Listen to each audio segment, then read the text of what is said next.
কষ্ট করিয়ে পোলাপান পড়াশুনো করে বিদেশ পাঠাইলাম, কি করলো? টাকা পাঠাইলো বিদেশ থেকে মোবাইলের ভিতরে। এই মোবাইলের ভিতর থেকে কিভাবে বাইর করি আমি? হ্যাঁ হ্যাঁ, কোন জায়গায় পাঠাইয়েছে আমি খুলতে পারি?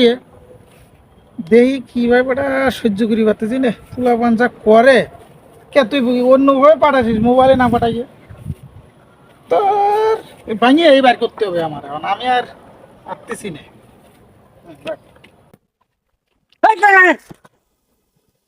কি বাবা? বাবা, এর মধ্যে 20,000 টাকা আমার ওই ছেলে বিদেশ থেকে পাঠাইয়েছে, তা আমি বাইর করতে পারতেছি না। তোমার চাষির কাছে দিলাম, সেও কয় যে আমি পারলাম না। এখন কি করবো? তাই ইটে ভাঙিয়ে বাইর করতে হবে। ও, এটার ভিতরে টাকা আছে? হ্যাঁ হ্যাঁ, এর ভিতরে টাকা বাইর করে দিতে পারবো। ওই যে আপনার ছেলে রফিক বিদেশ থেকে পাঠাইছে? হ্যাঁ হ্যাঁ হ্যাঁ, আমি কয় হাজার পাঠাইছে? 20,000 টাকা।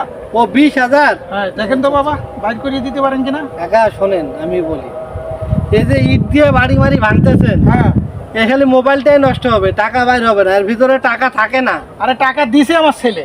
আরে বাবা, মোবাইলের ভিতরে টাকা থাকে না তো। এ কি কও বাবা? আপনার ছেলে দিছে ঠিক আছে, হ্যাঁ, তাই হ্যাঁ। বলি মোবাইলের ভিতর থাকবে? মোবাইলের ভিতর থাকে না তো। তাহলে কই থাকে? আপনি এক কাজ করেন, আপনি এটা নিয়ে ওই যে ওই মাথায় যে সবুরের দোকান আছে, ওই সবুর? হ্যাঁ, মোবাইলে টাকা টুকা ভরে না, ফ্লাক্সি লোড টোড দেয়, হ্যাঁ হ্যাঁ। তার কাছে নিয়ে যায়, বলেন বাবা আমার এই মোবাইলে পোলা 20,000 টাকা পাঠাই দিছে, আমার একটু বাইর করে দাও। তাহলে ও মোবাইল টিভি সংখ্যা দিয়ে টিপি করিয়ে হ্যাঁ মোবাইলে টাকাটা পার করে নিয়ে আপনার টাকাটা দিয়ে দিবে। ওতে মোবাইলটা ভাঙেন না কাকা, মোবাইল ভাঙে টাকা বাইর হয় না।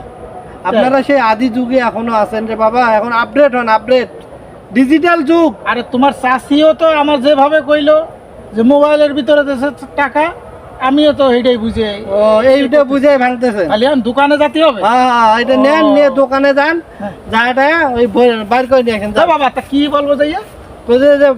দোকানদারে বলবো, দোকানদার বাবা হ্যাঁ। আমার ছেলে 20,000 টাকা মোবাইলে পাঠাইছে বিকাশে, আমার একটু বাইর করে দাও তো বাবা। আর কিছু তো বলা লাগবে? আর কিছু বলা লাগবে না। আর পিনকোড চাইবো, মোবাইলে একটা পিনকোড আছে, হ্যাঁ। ওই কাকির কাছে শুনে নিয়েন যে পিনকোড কি, ওইটা দিলে। আরে তোমার কাকিও তো আমার থেকে কম বোঝে। ও, তাহলে তোমার ছেলে জানে? আমরা ছেলেরে কেবল ফোন, লেখাপড়া করেছি নাকি? তো তোমার কাকিও কিছু পারে না। তাহলে ছেলেরে ফোন এত দিয়ে করে বলেন কইলাম যে- যে একটু একটু বুঝতে শেখ। আচ্ছা যান, দোকানে যান, বাইর করে দিবেন। এইগুলো জ্বালা আর ভালো লাগে না। যান যান যান কাকা, যান যান, বাইর করে দিবেন। যাই বাবা। আচ্ছা। আমাদের আশেপাশে কিছু মুরব্বীরা আছে এরকম ধারণা নিয়েই এখনো বসবাস করতেছে। তারা ভাবে যে মোবাইলের ভিতরেই টাকা থাকে।